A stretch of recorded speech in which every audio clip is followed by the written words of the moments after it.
Dear students, हमने last lecture में first equation of motion जो है वो अंडरस्टैंड की थी और हमारा जो रिज़ल्ट आया था वो आया था जी v f is equal to v i plus a T.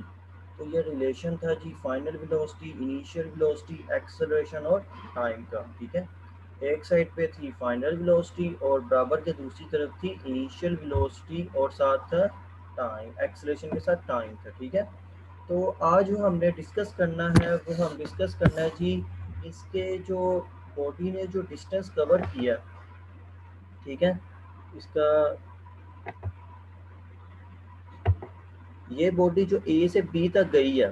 ठीक है, तो हमने लास्ट टाइम में बी पे पहुंची थी तो हमने फाइनल वेलोसिटी कैलकुलेट की थी वी एफ, जिसका अपनी एक्सप्रेशन हमने लास्ट लेक्चर में ड्राइव किया, v f is equal to v i plus a t. तो ये सेकेंड इक्वेशन मोशन यही बताती है कि जब ये बॉडी ए से लेकर बी तक गई है, ठीक है, तब ये बॉडी ने टोटल कितना फासला कवर किया है, कितना डिस्टेंस कवर किया है, ये हमें बताता है जी सेकेंड इक्वेशन ऑफ मोशन। तो ये मैंने आपको कल डायग्राम बनाना सिखाई थी। ठीक है, ये आपको अच्छे तरीके से अंडरस्टैंड होगी। तो इसको मैं दोबारा आपको एक्सप्लेन कर दूं कि जब ये बॉडी ए से ए पे उसकी इनिशियल वेलोसिटी थी, ए से जब बी की तरफ गई है तब उसके पास फाइनल वेलोसिटी है। और इसके नीचे देखिए ये जो शेडिड एरिया है ब्लू कलर का, ये उसने डिस्टेंस कवर किया हुआ है और यहाँ पे डॉटेड लाइन है।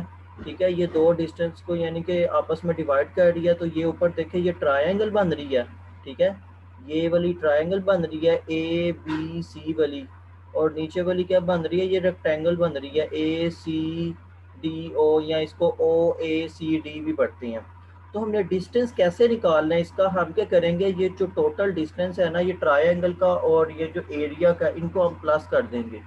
एरिया एरिया हमें पता होता है, एरिया का फार्मूला होता है 1/2 बेस, ठीक है, मल्टीप्लाई बाय हाइट।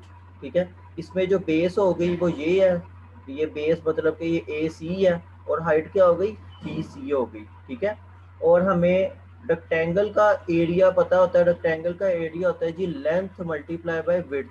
तो लेंथ क्या होती है इसकी, ये वाली है, लेंथ कह लें या हाइट कह लें, ये वी आई वाली हाइट होगी इसलिए यहाँ पे वी आई आया। उसकी जो विड्थ है वो ये ओ डी वाली है इसलिए यहाँ पे उन्होंने टी लिखा हुआ है। खैर, इसको अब हमने ये फिगर से समझा हुआ है, अब हम इसको इक्वेशन से समझते हैं। तो कहता है ये स्पीड टाइम ग्राफ है इन फिगर 2.26।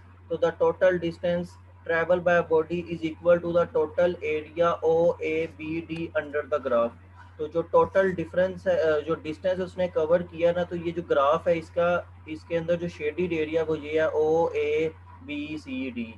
ठीक है, ये ओ ए, पहले ओ ए से गए, फिर ए से बी की तरफ, बी से सी और सी से डी। तो ये जो टोटल जो डिस्टेंस है ना ये किस इसने कवर किया, इसको हमने निकालना है। ठीक हो गया।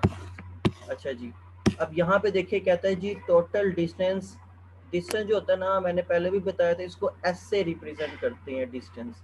जो टोटल डिस्टेंस एस है ये बराबर हो गया जी area of rectangle O A C D plus triangle A B C. जैसे कि मैंने आपको यहाँ पे बताया कि ये जो एरिया है, ये टोटल डिस्टेंस कैसे आएगा, ये हमें एक रेक्टेंगल नजर आ रही है, वो कौन सी है, ओ A C D. O A C D वाली रेक्टेंगल का एरिया प्लस करेंगे ये जो ट्रायंगल बन रही है ए बी सी वाली, इसका जो एरिया, इनको प्लस करेंगे तो हमारे पास क्या आ जाएगा, ये जो शेडेड वाला एरिया ये आ जाएगा। ठीक है, वही चीज़ इन्होंने यहाँ पे बनाई। इसको मैं ज़रा थोड़ा स्मॉल कर दूँ ताकि डायग्राम भी हमें नज़र आए। तो ये देखें, ये जो टोटल डिस्टेंस एस है ये बराबर आ गया area of rectangle O A C D, वो ये हो गया ओ ए सी डी। ठीक है, प्लस ट्रायंगल, ट्रायंगल कौन सी है जी, ए बी सी, वो ए बी सी आ गई। सही हो गया, यहाँ तक आपको अंडरस्टैंड हो जाना चाहिए।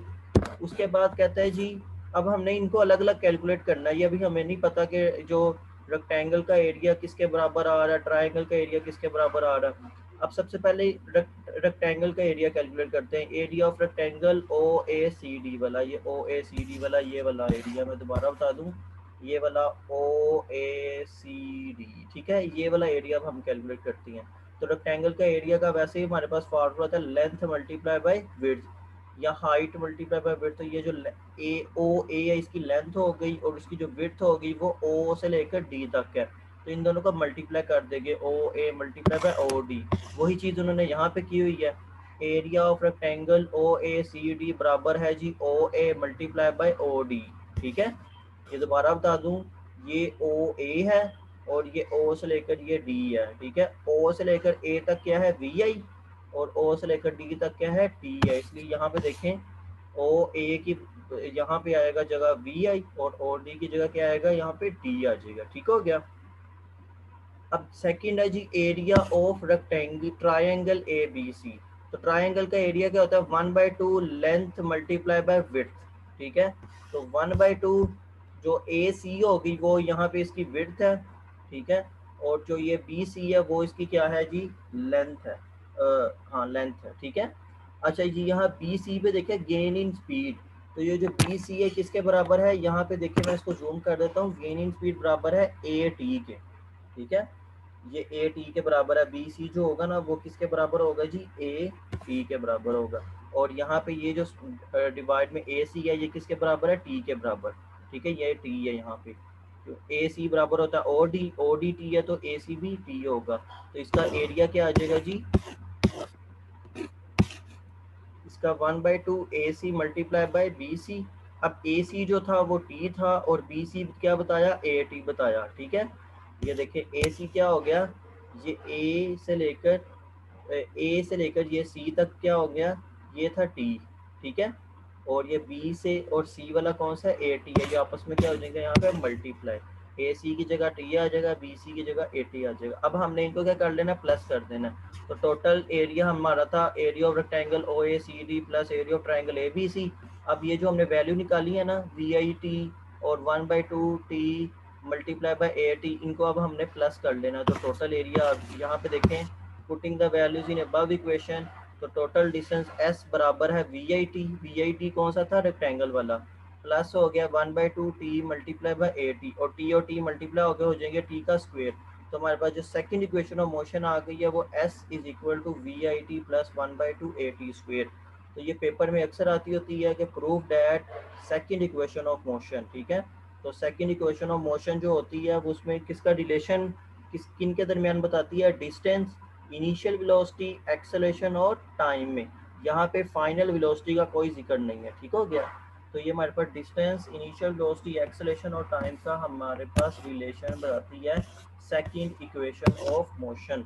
तो होप सो ये आपको बहुत अच्छे तरीके से अंडरस्टैंड हो गया होगा। नेक्स्ट टाइम हम इंशाल्लाह वल अज़ीज़ नेक्स्ट लेक्चर में थर्ड इक्वेशन ऑफ मोशन करेंगे। अभी आपने ये अपनी कॉपीज़ वगैरह पे अच्छे तरीके से नीट करके लिख लेनी है यहाँ तक जितना काम हुआ है, और जल्द अज जल्द आप अपना जो काम है वो स्कूल में सबमिट करवाएं। थैंक यू वेरी मच, अल्लाह हाफिज़।